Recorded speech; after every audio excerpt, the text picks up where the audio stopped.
भारत का इतिहास बेहद विस्तृत और विविधतापूर्ण है, जो हजारों वर्षों तक फैला हुआ है।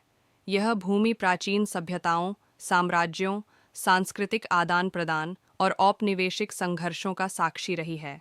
भारत के इतिहास को मुख्य रूप से प्राचीन, मध्यकालीन और आधुनिक काल में विभाजित किया जा सकता है। प्राचीन भारत। भारत के प्राचीन इतिहास की शुरुआत सिंधु घाटी सभ्यता लगभग 2500 से 1700 ईसा पूर्व से होती है, जो दुनिया की सबसे पुरानी शहरी सभ्यताओं में से एक थी।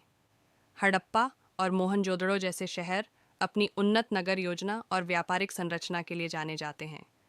इसके बाद वैदिक काल 1500 से 600 ईसा पूर्व का समय आता है, जब वेदों की रचना हुई और हिंदू धर्म के प्रारंभिक रूप का विकास हुआ।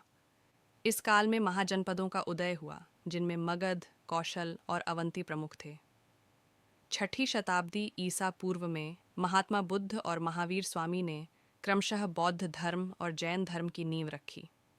मौर्य साम्राज्य 321 से 150 ईसा पूर्व ने भारत को राजनीतिक रूप से एकीकृत किया, जिसमें चंद्रगुप्त मौर्य और सम्राट अशोक प्रमुख शासक थे।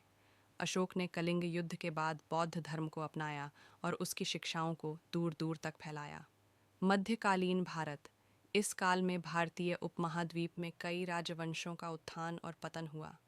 गुप्त साम्राज्य 320 से 550 ईस्वी को भारत का स्वर्ण युग कहा जाता है, क्योंकि इस समय कला, साहित्य, विज्ञान और गणित में महत्वपूर्ण विकास हुआ। इसी काल में आर्यभट्ट, कालिदास और चरक जैसे विद्वानों ने अपने महत्वपूर्ण योगदान दिए। 11वीं शताब्दी के बाद मुस्लिम आक्रमणकारियों का आगमन हुआ।